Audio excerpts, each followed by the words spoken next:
All right, if you're seeing this before 9 a.m., today is just, I'm not teaching any new material until after assignment two is done.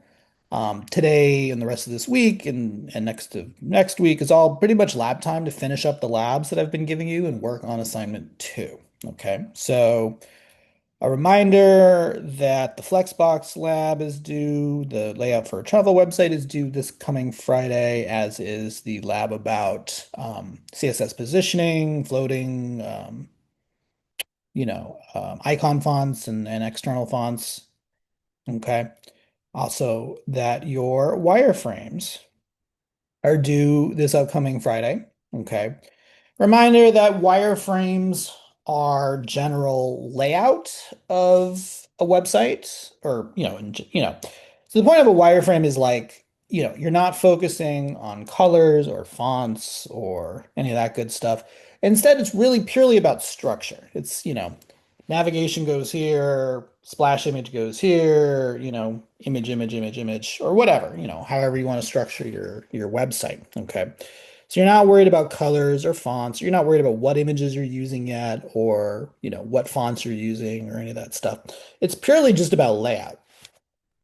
This is with the idea that like later on you can change the colors, or you can change the fonts, and it doesn't change your layout at all.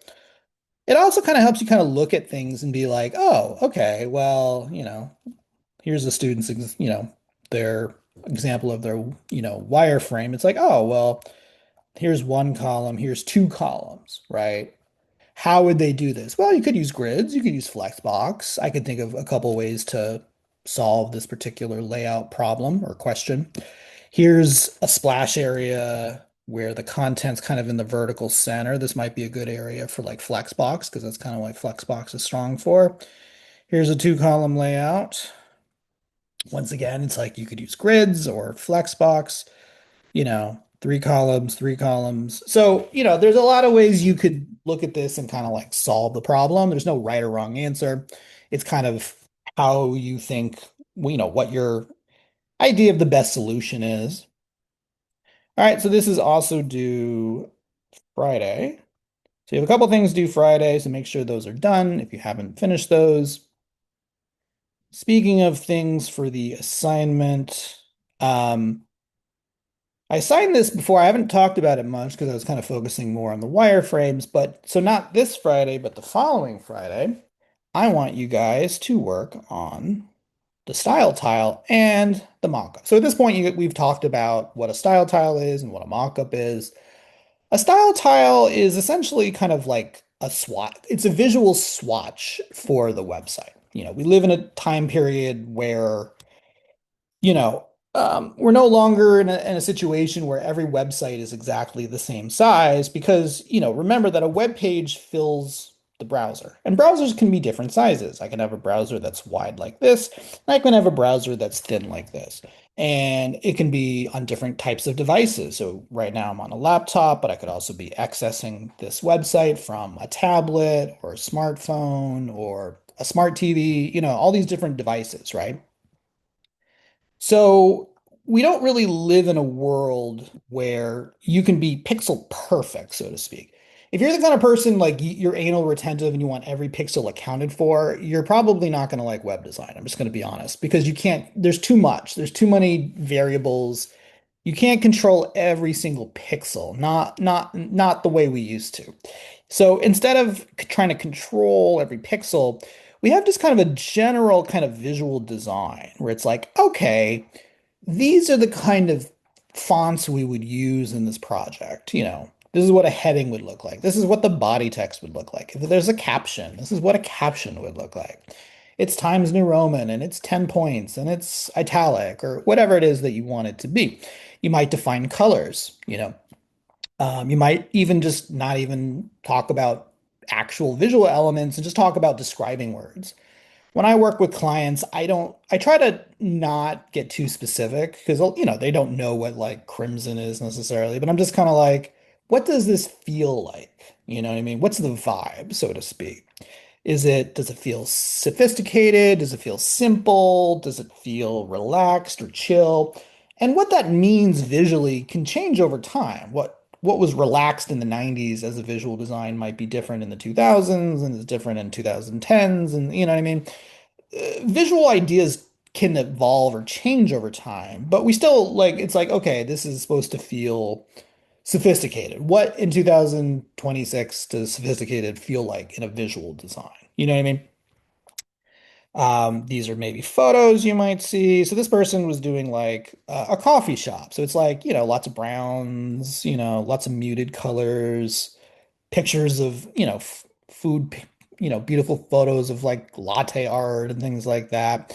The kind of stuff you'd expect to see. Or this person did like a boutique and it's like, these are what the fonts would look like. These are the colors, lots of, reds and blues, these are what interactive buttons might look like, regardless of where they are or what page they're on.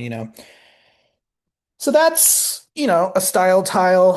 I want you guys to build one for your website. It should, put in, I'm not going to like list everything you need to do, but it's like, imagine you're presenting this to a client. What visual information do you think they would want to know about? They probably want to know what the fonts are. They probably want to know what the colors are. Maybe what interactive buttons look like, so on and so on, right? And that's, you can build this in any program you want. You can build it in Figma or Photoshop or Illustrator or, whatever, you want to do. Um, Export this, as something that's easy to uh, look at, so like a PDF or an image or something like that. And then you guys are going to create a mock-up. Okay, so even though you guys have 2 pages for your website, I'm only going to ask for a mock-up of one. I remember that a mock-up is essentially what your website looks like, or what it should look like when it's done. In real life, when you work with clients, this is probably going to be one of the most important documents that you show them because I would suggest that you don't do any coding, especially because in real life, you may not be the coding, you may have to hire a contractor or whatever it's gonna. So rather than like do that and then have to contact them again and be like, actually, they changed their mind. Usually you want to lock down the mock-up, the visual look of the project before you sort of go on to the next step. And that's kind of what the mock-up's goal is. It's like, this is what when we're done, this is what the website should look like. It should look like this. And these are what the icons are going to look like. And, you get a lot of this from your style tile and from your layout, from your wireframes, but it's like, this is what it looks like. Colors, colors, boom, boom, boom, image, image, image, image, image, 5 column layout kind of thing, right? And then your client looks at it and they go, oh, okay. And they either like it or realistically they're going to like it, but they're also going to want to make changes. I like this, but make it a darker purple, or something. Or, can we make these bigger, in which case 4 columns instead of 5 columns, or, whatever design solution we're going to use here. But that's the point of a mock-up, is that it shows the layout and visual design. Okay. Once again, you can build this in any program you want. If you're a Photoshop type person, or you want to use Figma or Photopea or, whatever you want to do, that's kind of up to you. I don't care. In my lifetime, no client has ever asked me what program I've used to make a mock-up. They don't care. They just want to see what it looks like. So, whatever program you want to use is the best solution. So these both are going to be due not this Friday, but the following Friday, which is November 6th. Okay. Also remember that your sophisticated web page lab is due on Monday. Okay. I would use today's lab time to work on that. And then if you've done all of that, well, then start working on actually coding your website. Okay. So if you've finished your wireframes and you finished your style tile and all that, by the way, you're not married to it. So like if you during the process of coding your project go change you change something from your mock-up or your wireframe, you don't have to like go back and edit it. It's fine. I'm not going to require that. Now in real life, you probably should because you want your clients to be updated, but I'm not going to require that.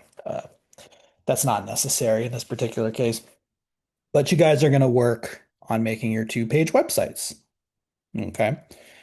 And hopefully at this point, you guys are comfortable enough with HTML and CSS to be able to make something that's, a nice kind of have multi-column layout. Okay. If you have any questions, feel free to email me, David Hurwich at sfsu.edu.